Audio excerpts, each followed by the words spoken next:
Boy, Pipay. Ikay mag-impake na at sinusundo na kita. Kamatayan, sir. Wow, ano yan? Baka po pwedeng magpumuna ngayon.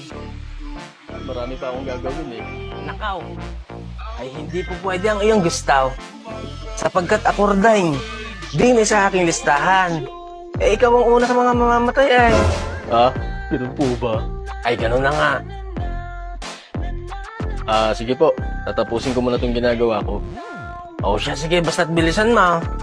Hindi lang ikaw ang susunduin ka. Ayokong malintikan ako kay Satanas. Sige po. Ang mabuti pa, ipagtimpla muna kita ng kape habang naghihintay ka. At pagkatapos ko sa ginagawa ko, pwede na tayong lumarga. Okay, sige. A few moments later.